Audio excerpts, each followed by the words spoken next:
Ladies and gentlemen, at this time, I would like to welcome our panel. We have here today a panel of candidates running for California Assembly's District 15 and moderated by the president of the California League of Women Voters, Helen Hutchison, and our two esteemed candidates, Elizabeth Echols and Tony Thurmond. Welcome to Berkeley City College.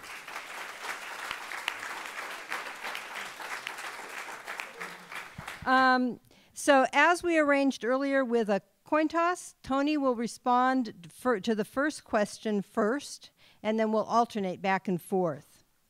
The responses will be 1 minute long, and then each candidate has a chance to respond to or rebut comments to the other twice during the evening. After about 50 minutes, we'll stop and have the opportunity to make a 2-minute closing statement, each candidate. So, on to the first question. Much of Assembly District 15 runs along the bay, which is likely to rise as a result of climate change, and we're on top of the Hayward Fault. Are the towns and counties of the district adequately prepared to respond to and adjust to the immediate and long-term disasters? What would you do in the Assembly to improve local and statewide readiness and to respond to disasters? Thank you for the question, Madam President. I think our cities are doing great things. As a city council member in Richmond, I've worked on our CERT training program for disaster preparedness, and I've helped to upgrade many of our schools so they'd be earthquake retrofitted. Having said that, we can never be fully prepared for the disaster, and I think that as a district along 80 and along faults, we have an opportunity to coordinate, to educate on preparation, to make our community centers like this one in schools to be prepared to be able to welcome those who might need a sanctuary during the time of disaster. As a school board member in West Contra Costa, I spent more than 4 years helping our 30,000 students in 5 cities to prepare for disaster through training, through equipment upgrades in our buildings, and through educating and creating communication streams between our police departments, our first responders, and our fire departments. I would continue to do that same work as an assembly person, making sure that we educate ourselves, that we use cap and trade dollars to improve our infrastructure to be prepared for disaster. Thank you. Ms. Echols. Well, first of all, thank you very much to the League of Women Voters as well as the Berkeley City Council, Berkeley Community College for hosting us this evening. As regional administrator of the Small Business Administration, we administered disaster loans. So part of my job was working with small businesses on disaster preparedness, as well as making sure that if a disaster should strike, they had accesses to the resources to get back on their feet, and it applied to both small businesses and individuals. And in the Assembly, it would be incredibly important for us to provide resources so that we can make sure that we're more seismically sound, as well as focus on the rising bay. There's a lot of work going on already because we know that climate change is real and the bay is already rising. So we're already working on bringing communities together to mitigate those effects, but we do need resources for the states to do an adequate job. So that is how I'd use my position in the State Assembly. Thank you both. For the next question, we're going to talk about education. California's public education system was recently given a D grade, as in close to failing. And in Education Week's annual evaluation, California was the 10th lowest among the states, based on 2011 data. The magazine said that California spends too little, the lowest in the nation, and has low academic achievement scores. So, for both of you, you both say that education is one of your top priorities. Where and how would you start improving education so that all of our young people will be prepared to have good jobs and satisfying lives? Ms. Echols first. So first of all, when I was lucky enough to go through the Berkeley schools at a time before Prop 13. And so we had real resources for our schools at that time. So we need to reform Prop 13, particularly looking at split roll, tightening up the definition of ownership so we can get more revenue into the system. And then it's important that we invest in our K through 12. And I also think we need to start earlier with our youngest learners. We know that children learn the fastest, their brains grow the fastest from 0 to 5. So we need to make sure that our kids are ready to learn when they get to kindergarten. We also need to make higher education more affordable. Again, when I graduated from Berkeley High School, you could go to a university or community college at a much more affordable price. And now it is a lot of our working class and working poor families are priced out. So we need to make higher education more affordable and invest in our educational system throughout. Much of our challenges are revenue related. I too would advocate for creating a split roll tax so we can properly fund education in our state. There's no reason that California should ever be 48th or 49th again in per pupil spending when we are probably the 6th wealthiest nation in an economy in the world. We need to also follow up our work on closing the split the loopholes in Prop 13 by getting young children back in school again. And last year, hundreds of thousands of young children missed more than 10% of the school year, and that cost the state of California $1 billion. Upon being elected to the Assembly, I will introduce legislation that would put money from the general fund into our school districts to have outreach workers who help to get young children back in school. That's important because we know that revenue is completely linked to attendance, a simple formula. When kids are in school, we get money. When they're not in school, we lose money. My bill would get the outreach workers to get the young children back in school. A 1% increase in Berkeley or Oakland or Richmond school districts would mean an additional $1 million for education of our children. So thank you both. Moving on to water. What do you think of the Delta tunnels being proposed by Governor Brown? Will you vote for them to be built if you are in the Assembly? Mr. Thurmond first. You know, I'd absolutely vote against the tunnels. My concern is that it would create many negative impacts in the Delta. And I think that we need to look at other ways to address our drought. We need to focus more on conservation. We need to focus more on education. We need to look for other opportunities to use recycled water for irrigation. Even our children know that they look and they notice whose lawns are greener than others because they know that we are in a period where we have a precious resource that we need to take care of. As an Assembly person, I'd also advocate for using cap and trade money to help rebuild our infrastructure so that we can address issues around water. And naturally, I'll be supporting the water bond that will give us opportunities to look at all of our water systems and to create opportunities for better infrastructure so that we can address the drought, not just in tough years, but in good years as well. I'm honored that I've been endorsed by Clean Water Action for our work with clean water, creek restoration, and dealing with stormwater runoff systems, and I'll be committed to continuing that work as an Assembly person. Yeah, I am opposed to building tunnels and shipping more water from Northern California to Southern California. There's so much more that we need to do in this state. We can conserve our water, we can recycle our water, we can use our groundwater more effectively. In fact, here in East Bay Mud, we have already met our targets for 2020 for a 20% water reduction, while out in the Central Valley, the big ag interests haven't even reported on their targets. And so we've got a real opportunity to conserve water in this state. So that's first and foremost what we need to do. I do support the water bond because that will provide for infrastructure as well as environmental protection, and it'll also provide grants for some of our lower income communities to improve their water, which is important. It also provides money for districts like East Bay Mud to work more on recycled water and groundwater management and water conservation. Thank you both. So this question is about money in politics, and it is what more can California do to mitigate the influence of money in politics? So, Ms. Echols. Well, you know, I'm gonna add one thing to this. And what would you actually support and work for in the Assembly?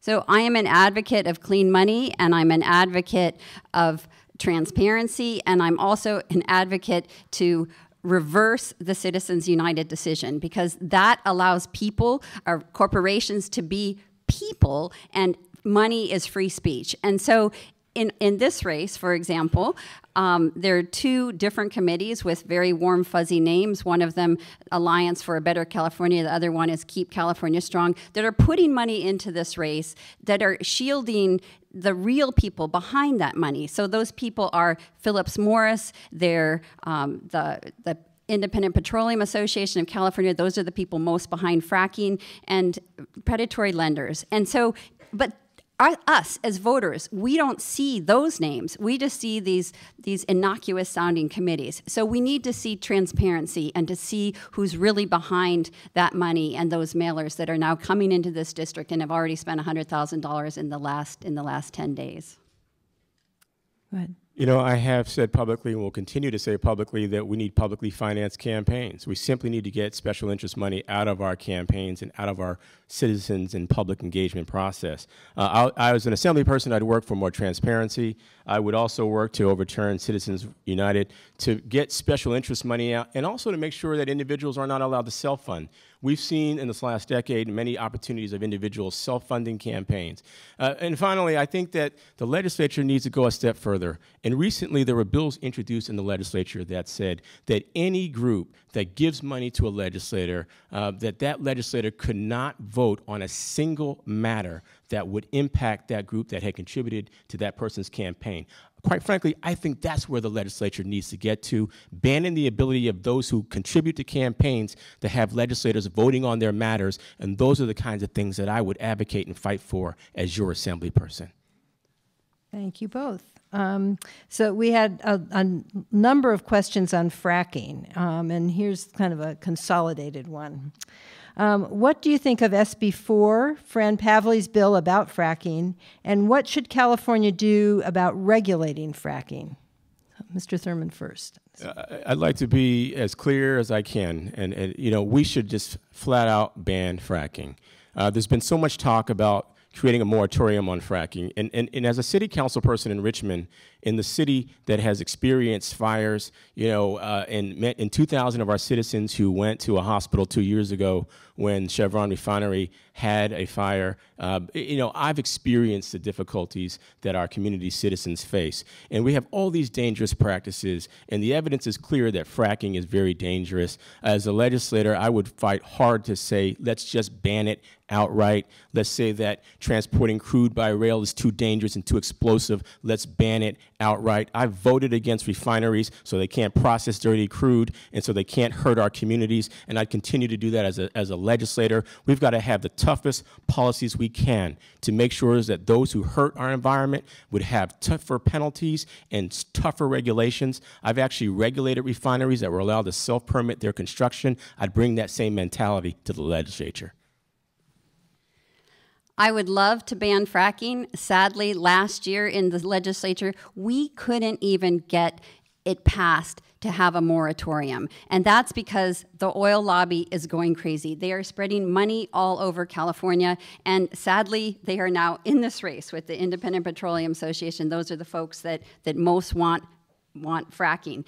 And so what I would do is I would draft legislation that provided for a moratorium on fracking unless and until it was proven safe. And we know it will never, ever be proven safe because we've seen the health impacts, we've seen toxins in our waters, we've seen the damage to the environment, we've seen the seismic activity. So there is no way that if we got a moratorium on fracking that would stop fracking unless and until it was proven safe. That is the same as a ban, but there's a better chance of getting that passed. And so that is what I would provide. And frankly, I think that the oil interests are concerned about that, or they wouldn't be putting money in the race against me. Okay. So your views of you as individual candidates on most policies are pretty similar. And so I'm going to ask you how you would distinguish yourself from your opponent policy-wise and otherwise. So Ms. Echols first. What distinguishes me is my experience. I have worked on all aspects of legislation, and that's something that's much needed in Sacramento. So, for example, I've worked on drafting legislation, I've worked on bringing those coalitions together to successfully pass legislation, and I've worked on implementing legislation in my different jobs in government, in nonprofits, and running government programs.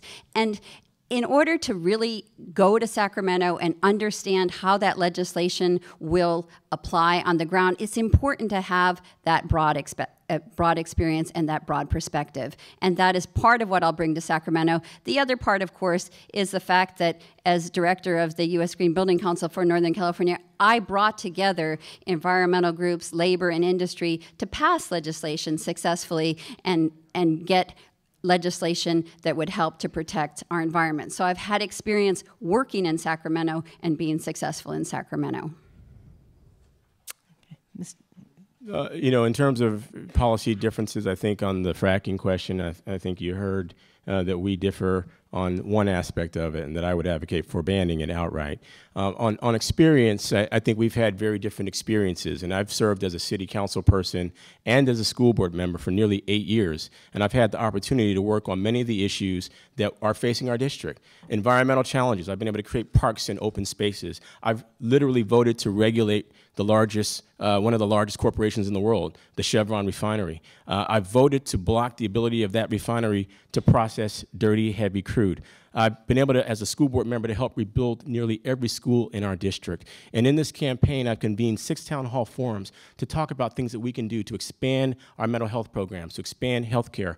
I've been able to get the governor to put millions of dollars into the budget this year through my advocacy to support children with developmental disabilities. I've got 2 bills that I'll introduce on my first day. One, to make it free for kids to go to college, to go to great institutions like this one, and when they graduate, they'll pay it back to create more money for future students to also get a college degree. And I'm going to build off of that a bit. We are here at the community college where students are facing tuition increases or fee increases, and it's leading to greater debt. Where will California get more money for improving education? Not just higher education, but I'm going to add that to say all the way through. Where's the money going to come from? So, Mr. Thurmond first.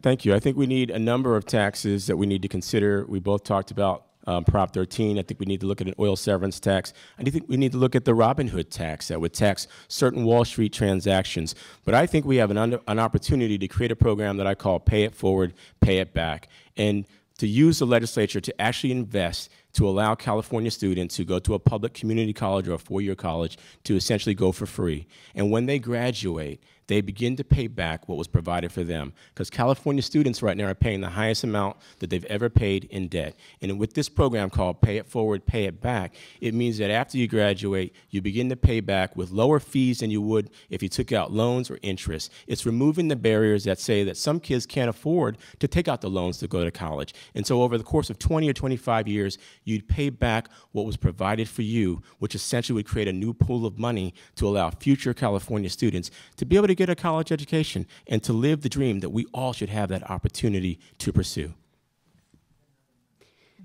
Yeah. Go ahead. Yeah. As I mentioned earlier, both the split roll for Prop 13, that would bring new revenue into the system, as well as an oil severance tax would bring money into the system. And oil severance tax is something that will come up in the next session, and I am a strong proponent of the oil severance tax. We are the only oil-producing state in the country that doesn't have an oil severance tax. We need to prioritize our higher education, and particularly as the budget improves, we have to put more money into it. Community colleges were practically free when I graduated from Berkeley High School, but almost across the street from here. And so we need to get back to that. And I'm very proud to be endorsed by the faculty of the community colleges across the state. And they know how much I value community colleges and the opportunity for every student to get that higher education of their choice, whether it's a UC, a state university, a community college, or a career apprenticeship program. We need to make sure that every one of our students can realize their dreams. I've lost track. Have you both answered that now? Yeah. Yeah. Okay. Yeah. Sure, we'd be happy to take another attempt at it. Well, you get 2 chances to do that, but no, I'm here sorting questions, and so okay. So both of you report experience in creating jobs. What specific actions would you work for? What would you do specifically to increase the number of well-paying jobs in California? I start. Yeah, you start. So first of all, at the Small Business Administration, when I served as President Obama's head of the Small Business Administration for the Western states, that was the main thing that my job was to create jobs in our communities. And under my leadership, we created and saved 100,000 jobs across the region. And so small business is certainly one way to generate jobs. Another important way to generate jobs in this state is by investing in our infrastructure. So earlier we talked about seismic retrofits and other ways to make our communities more safe. That's a way that we can create jobs. Green building and greening our state's buildings can also create a lot of green jobs. That's another thing that I worked on at the U.S. Green Building Council.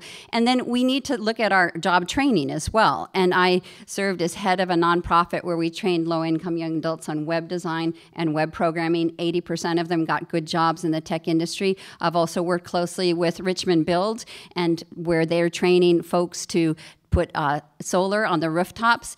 And so through all of those programs, I would like to provide more opportunities for jobs in our community. As a city council person in Richmond, I created the Richmond Build program, a job training program for adults that emphasizes solar panel installation. I also led a summer youth employment program that started by creating from scratch 300 jobs. We grew it to 500 jobs. I've started an entrepreneurship training program that works with some of the most at-risk youth and young adults that teaches them how to write a business plan. In 8 years, there will be almost 1 million jobs that will go unfilled in our area for people who know how to write code. As an assembly person, I'd be working to help bring those coding jobs and training opportunities to our area. As a school board member, I help to bring the future Lawrence Berkeley National Lab that will be built in Richmond to Richmond. That's going to have over 13,000 jobs, and I'm going to work to build a job training program that will train folks in life science and biotech and the opportunity to work in that community and to also be an entrepreneur, to serve here in the East Bay, and to support those sectors in our state that can show that they will have growth. I think that we're going to see growth in coding, growth in biotech and life science, and as an assembly person, I'll support those industries for our people. Yeah, I think I have to use one of my challenges here, so because 1 minute. A man by the name of Sal Vaca founded Richmond Build, and according to Sal, Tony did vote on the city council along with the majority of the council to help fund the program, but it's not quite the same thing as founding the program. If I may, I'd like to use one of my redirects. I called the very first meeting together to put the program together, and Sal Vaca, who was the director of employment and training at the city of Richmond, was present in that very first meeting. We had a dream. We saw that Richmond was rebuilding itself. At the time, we were building affordable housing. And Sal and I, and members of the building trades and the Chamber of Commerce, all came together with a dream that folks who'd been left out would have the opportunity to rebuild their city. We started simply by saying, let's strengthen our construction training programs to help build folks in who'd have the opportunity. Along the way, we were able to identify new programs to add to that program, including solar panel installation. I'm very grateful to Sal Vaca because he's researched many of the grants that have helped to underwrite the program. I'm very honored to have been one of the founding members of the Richmond Build job training program. Moving on to the next question, and it's about state spending. Governor Brown wants to pay down debt as quickly as possible. And while the legislature agreed to put Proposition 2 on the ballot, many legislators would prefer to spend more of the money that's available to restore some of the social services that were so severely cut during the last several years. So this is a multi-part question. Do you support or oppose Prop 2? And then where do you stand on this balancing of paying down the debt and rebuilding social services? So we're to Mr. Thurmond first. Yeah. I do support Prop 2, and I do think that we've got to, fiscally be responsible and protect the citizens' dollars. And as a school board member and a city council for 8 years, I've had the pleasure to implement many programs, millions if not billions of dollars, that you, the citizens, have provided to build institutions just like this one. As a school board member, we've rebuilt nearly every single school in the West Contra Costa Unified School District, and I've had a chance to be a part of that.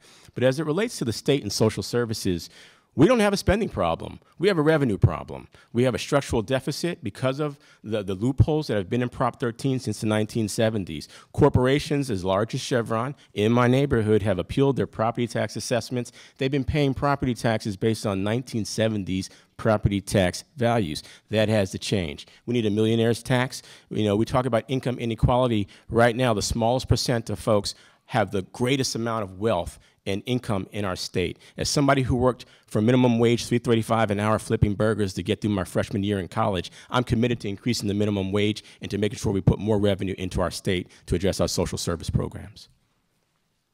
Yeah, I support the proposition. We live in a state with a boom and bust economy.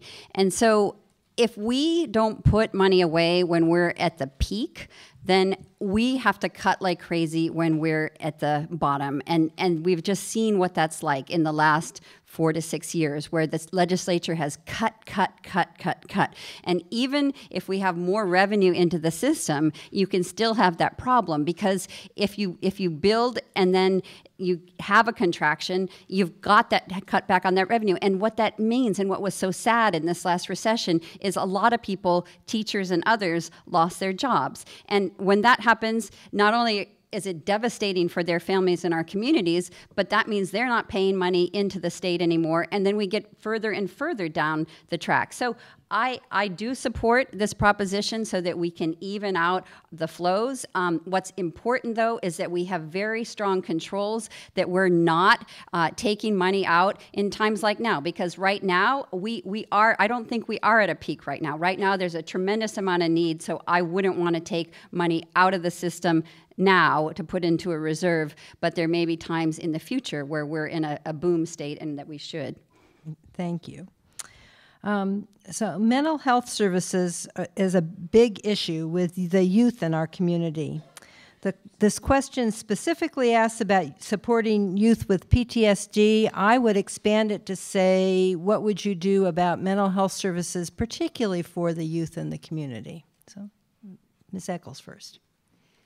So mental health services is one of the things that has been cut back drastically during the recession. And so as an assembly member, I would work hard to restore some of those programs. And we need to have not just mental health programs, but other programs that can help our young people, help our homeless people, and help others who've been who've lost so much during this downturn.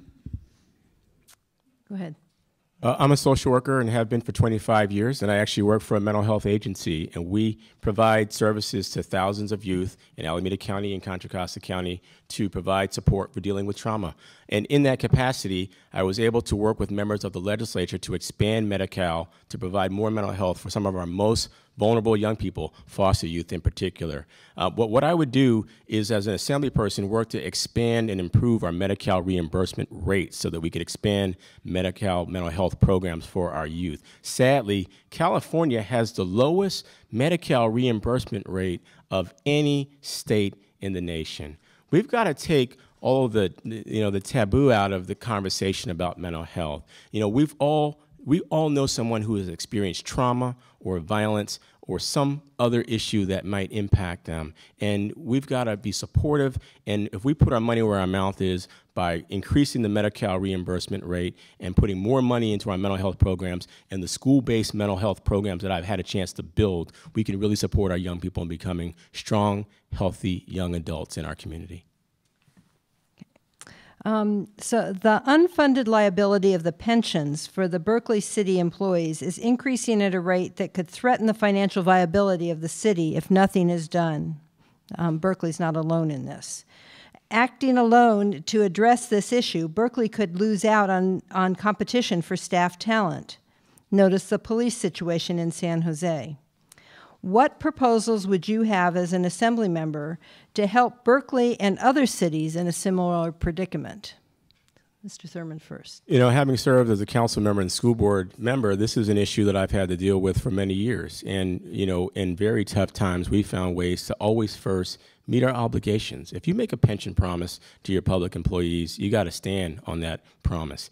In tough times, though, you might work together with your employees to find ways to help balance the budget. And that's what the state of California employees have done. They've come together with the governor under legislation in the budget that Assemblymember Rob Bonta has brought forward, where teachers and school districts and school board members and school boards and school districts will pay more money to help offset costs for pension. You know, we need to get away from blame and just focus on ways that we can all shoulder the burden of covering the costs of public employee pensions. Because at the end of the day, everyone should have a pension. And as we continue to shore up our programs for health care, for Social Security, we can also work together to find ways to balance our budget as it relates to pension. And I'll tell you this, when I came to the school board, our school district had been under state control for over 20 years. We were able to pay down that debt and pay it off early and get out of that state control situation early.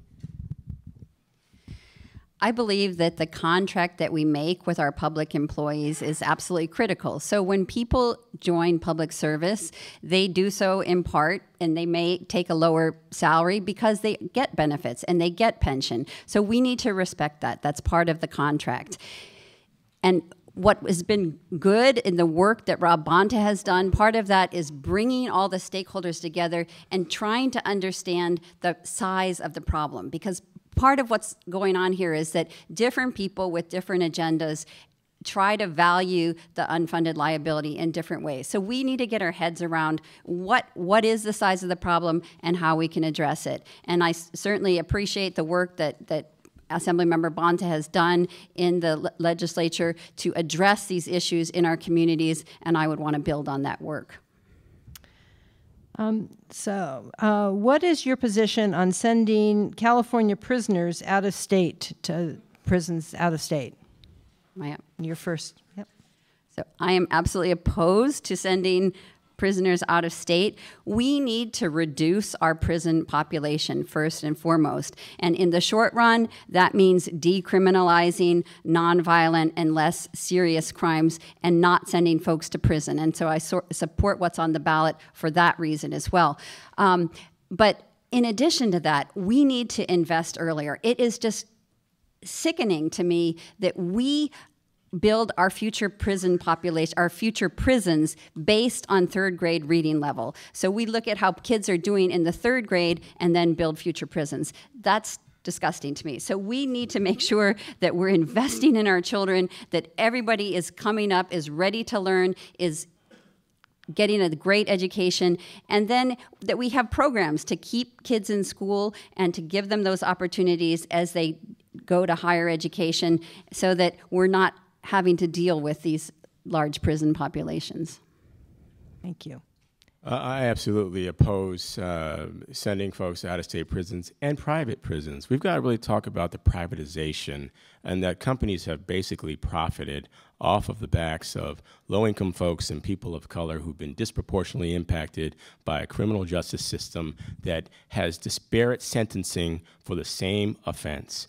We need to continue to build reentry programs so that when folks who are ex-offenders return to the community, they can find places to find jobs, substance abuse counseling, housing programs, and whatever support they need to reconnect with their families. I work with dads in San Quentin who are in a parenting education program, and I went to celebrate them for their willingness to reconnect with their families after spending many years away from their families. I also started a program called CEO Youth that worked with youth who were incarcerated in Alameda County and paid them and trained them on a job training program where they learned how to become entrepreneurs, because 80% of the youth in this county who offend, re-offend. Those same youth wrote a great public service announcement about the importance of really good school attendance, and we got them paid jobs when they left from being incarcerated.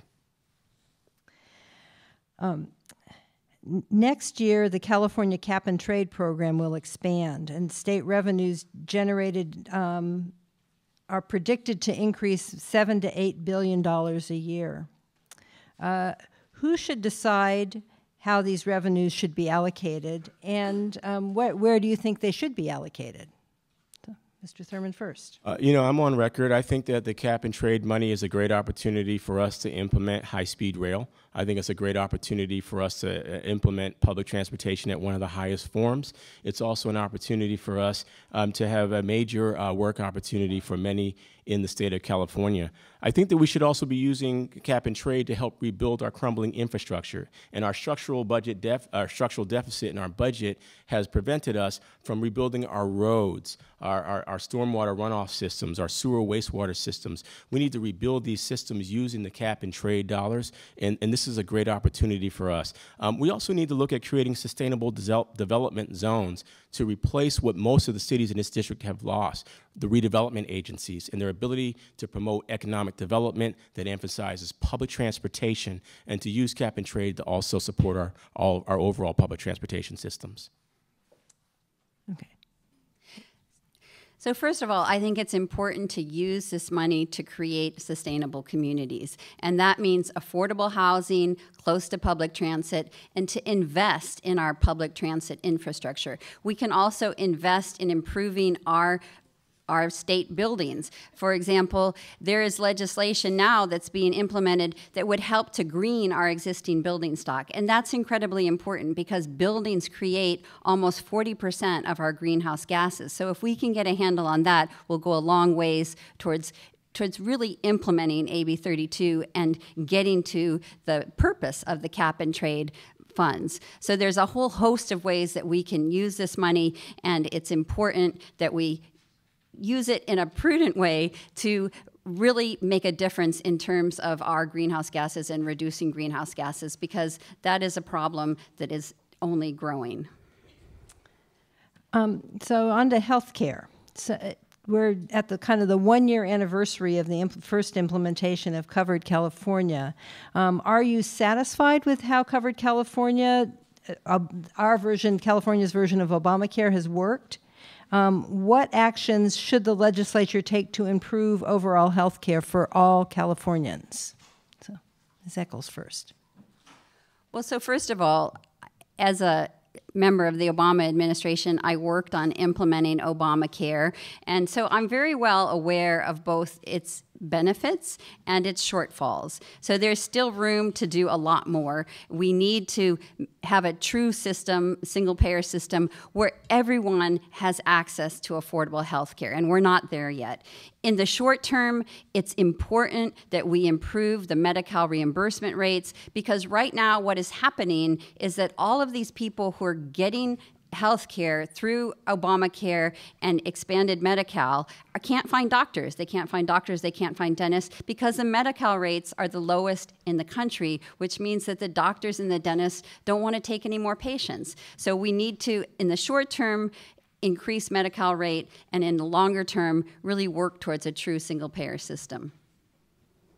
Go ahead. You know, right now, in this very district, there is a hospital called Doctors Medical Center that could close by January. This is the primary hospital and emergency room for hundreds of thousands of residents who live in West Contra Costa County, but many people from throughout our region use that hospital. I have been working with many to advocate to have it taken into the county system so they can actually receive a higher rate of Medi-Cal reimbursement. And our current Assembly member, Nancy Skinner, did get some money approved in the legislature to help keep it open until January. And I reached out to many in the legislature to ask them to vote and to support that legislation so that we could at least develop a long-term plan and keep that hospital open long enough on the short term. But we need to go further. And I'm proud of the Affordable Care Act, but there are many Californians who are still uninsured, and we need to do more.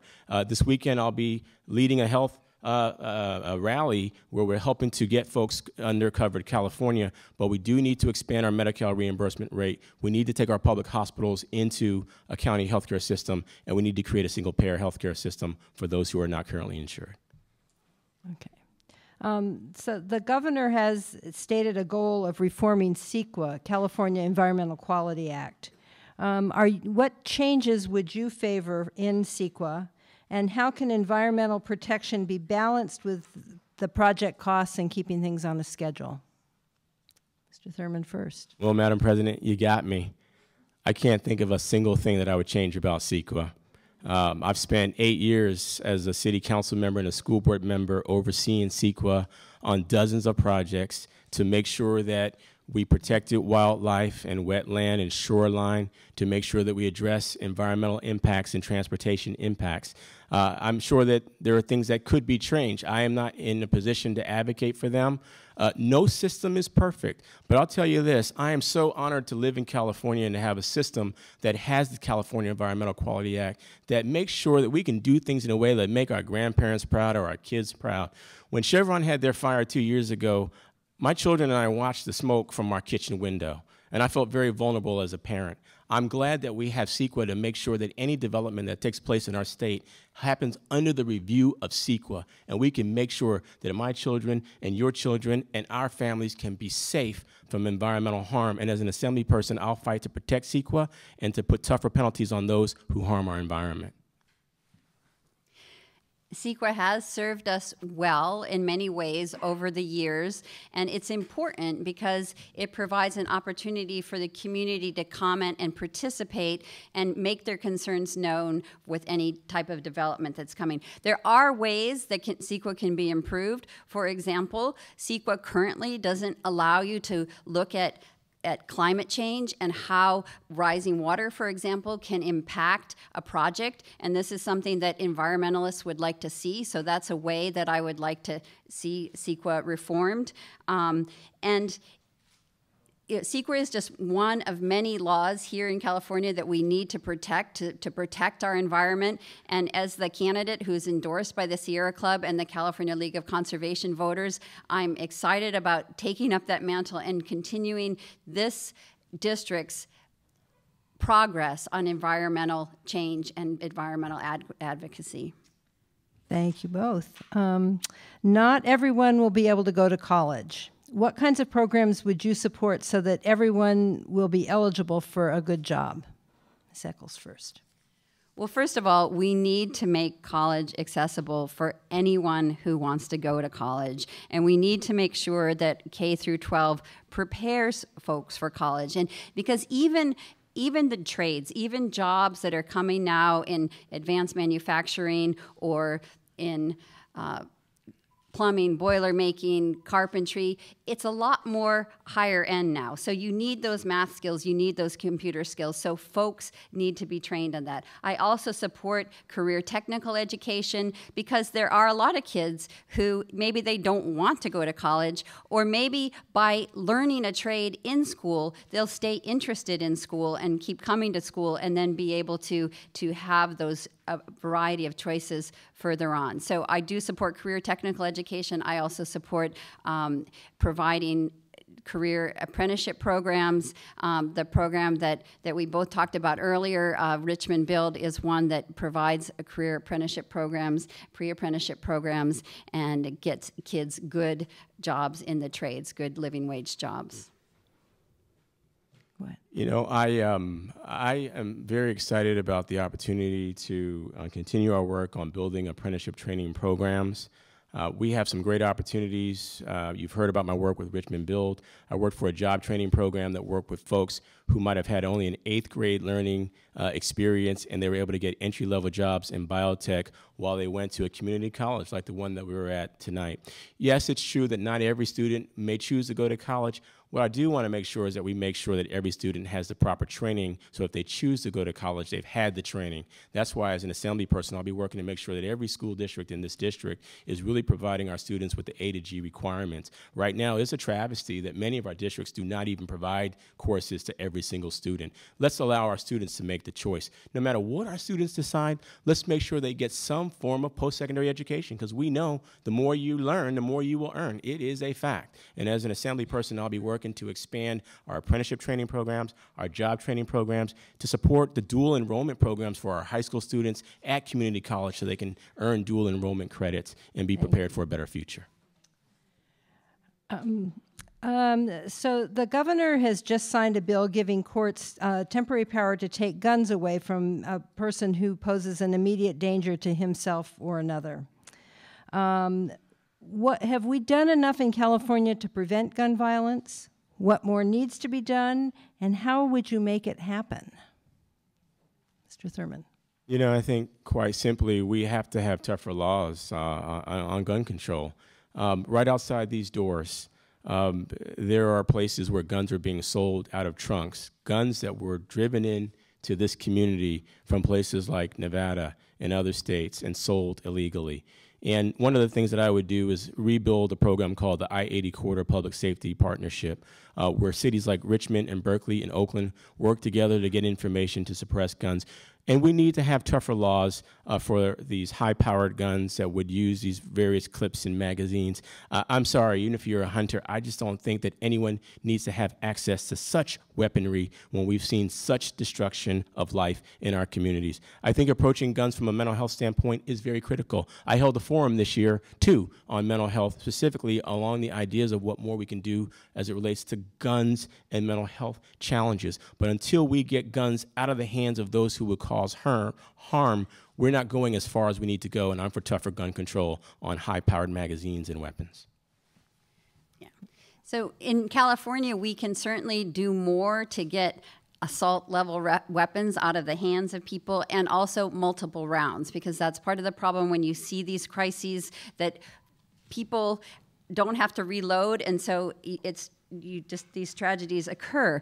And the other thing that is important to do is to work with other states to try to get good laws there, because a lot of our guns are coming in from Nevada, from other places, and even from Mexico. You know, I've talked with people, worked with people, and the guns are coming in from outside of this country and from out of state. And so there, it's just, we need to have laws in this state that make gun control safer, our communities safer, and we also need to make sure that we can stop guns from coming in from elsewhere. Would you support the state funding more permanent housing for the homeless, at-risk, and very low-income families, and where would the money come from? So I'm up. You're up. So I support a housing trust fund at the state level. There are 34 states in the country that have something like that. It can provide ongoing revenue for housing, for both low-income housing and housing that would help homeless and other folks. The other thing is a program that is implemented at the state level called Everyone Home, and that provides holistic services for homeless people, so that the mental health counseling and substance abuse treatment and other things that can help our homeless people and can provide services for those who need them, and housing for those who need it. Over the course of my career as a social worker, I've been able to work with great programs to build housing for young adults who become homeless because they were in foster care. Sometimes these are youth who might, as high as 50% of these youth sometimes, when they transition out of foster care, become homeless. And I've been able to build programs in this county for over 100 youth to have supportive housing. And I believe that that's the model that we need to approach for adults who are homeless, is to build supportive housing that has services attached to it, mental health services, counseling services, substance abuse services, case management to support the individuals in those homes.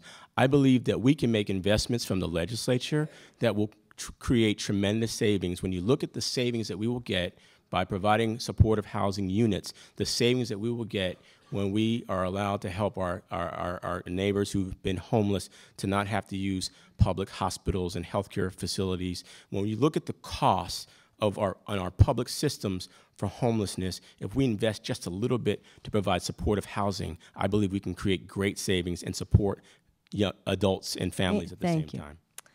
Okay. So we passed Proposition 30 2 years ago, but it's not permanent funding. So how would you address the phase out of that funding and particularly the sustainability of school finances in California? Mr. Thurmond first. You know, I support the renewal of Prop 30. I campaigned for it. I was a school board member when it passed, and I support the renewal of it. I do think it will fluctuate. You know, because it's based on sales tax revenues, there will be fluctuation. I think that we have an opportunity to generate over $1 billion for revenue of our schools simply by helping to get our youngest children back into school. The children who I mentioned to you who missed more than 10% of school last year were as young as kindergarten and first grade. And these are kids who don't learn to read by third grade, who then ultimately might be at risk for being pushed out, because they dropped out and pushed into the criminal justice system, causing us to pay even more money to incarcerate them. If we pay just a little bit of time to help get these kids back in school, and this is what I do, my agency is in the court every Friday with the young children who are in front of the DA and their families because they've been out of school. If we get kindergartners and first graders back in school, they'll learn how to read, and we'll make sure we put millions, if not billions of dollars back into our education system. Thank you. Yeah, I worked to get Prop 30 passed, and what is incredibly important here is that the voters understand just where that money is going. And one reason why our voters were willing to pass Prop 30, even though we were in a recession, is because they knew that money would go to education, and they value education. And so I think that we could get more money into the system through split roll, as we've talked about earlier, through a severance tax, and particularly if that money is going towards education. And even we may be able to extend Prop 30 for another few years as well. And so all of those ways are ways to get money back into the system. And as I've said earlier, education is the most important thing in terms of giving children access to a future and to true economic opportunity. So we must make education a priority, starting with our youngest learners, in reinvesting in K through 12 and making affordable education, making higher education affordable. Okay, so we have one last question before closing statements. We could go on for quite a while. I have lots more questions, but time is almost up. Please describe the role small businesses play in our present economic recovery. And I'd add, what could be done to support or enhance that? Small businesses create about 2/3 of the jobs in this country, and so that was one of the reasons why President Obama made sure that the Small Business Administration continued to be funded even in a recession. And it was one of the few agencies that didn't get cut drastically. And when I was serving as President Obama's head of the Small Business Administration for the Western states, for California, Arizona, Nevada, Hawaii, I worked particularly with our underserved and overlooked communities, our women, our people of color, our youth, to make sure that they had the training and access to resources to create jobs in our community. And through my efforts, we were able to create and save 100,000 jobs in the region during that period. Go ahead. It's true. 60% of our jobs come from small business. And as a city council member and a school board member, I created policies to really support local hire programs and making sure that local contractors, small businesses, minority contractors, and women-owned businesses had the opportunity to work on projects. We can use our dollars, our city dollars, our county dollars, our school district dollars to reinvest in the local businesses that could be our suppliers to the efforts that are going to take place. The future Lawrence Berkeley National Lab is a 50-year build-out. That is an opportunity for us to work with many small businesses that will be the suppliers and to help grow new businesses that don't currently exist and new entrepreneurs, and to also provide packages, loans, incentives to help our existing small businesses that are here and providing the jobs for our citizens here in the community. Okay, so now it's time for closing statements, and I believe Ms. Echols, you're first. First of all, thank you so much to the League of Women Voters and the Berkeley Community College for hosting us tonight. And thank you all for coming. What sets me apart is my experience. I've had the privilege of serving President Obama and President Clinton. I've had nearly 20 years of public policy experience creating and implementing legislation. I've held leadership positions in education, in job creation, and in environmental organizations. My experience bringing people together, passing legislation, and leading government programs has taught me how to make government work for the people it serves. In the Clinton White House, I learned from some of the best in the business how to pass good legislation in a hostile legislative environment. You might remember that Newt Gingrich was in charge at the time, in charge of Congress anyway. And I put those skills to work in Sacramento as director of the U.S. Green Building Council, bringing together environmental groups, labor and industry to pass good legislation to protect our environment and create green jobs. I'm the candidate who's been endorsed by the Democratic Party, by the Sierra Club, and by the California League of Conservation Voters, and there's a reason for that. I'm also the candidate that oil industry, tobacco companies, and predatory lenders are now spending hundreds of thousands of dollars to defeat. And there's a reason for that too. They know that I will stand up for our community and lead on our progressive values in Sacramento and be effective on that. And they know that I can be a strong champion for our progressive values. I grew up in this district, and our values are truly part of my soul. I'd be honored to have your support, and I'd be honored to have your vote on November 4th. Thank you.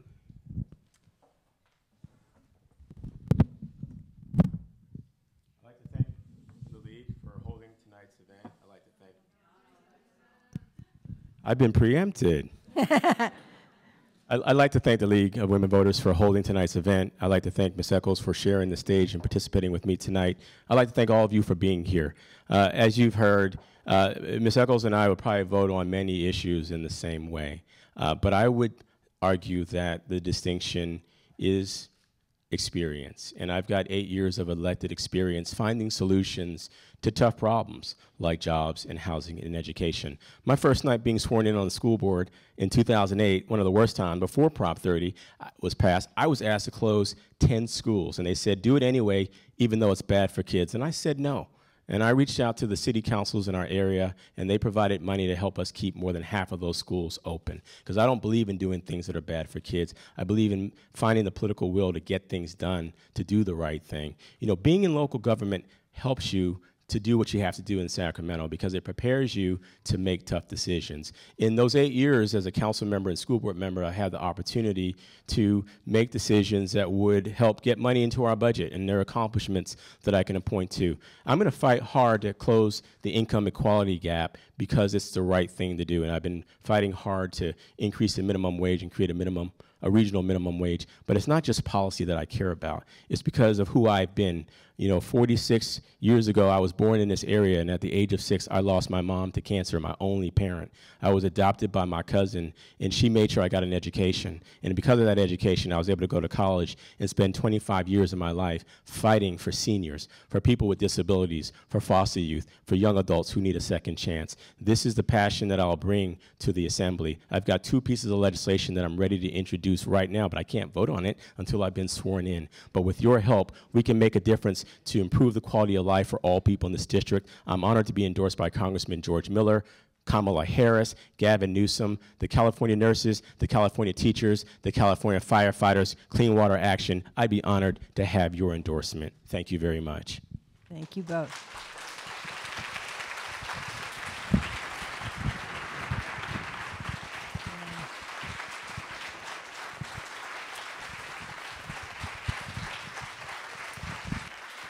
So thank you all for coming this evening and taking part in this candidates forum. For more information about what's on your ballot, we recommend the League's award-winning website, smartvoter.org. That's smartvoter.org. Members of the League of Women Voters do the hands-on work to safeguard democracy. While we never endorse a candidate, we are directly involved in shaping important issues to keep our community strong. To join us, visit our website, LWVBAE, BerkeleyAlbanyEmeryville.org. Thank you for coming, and good night.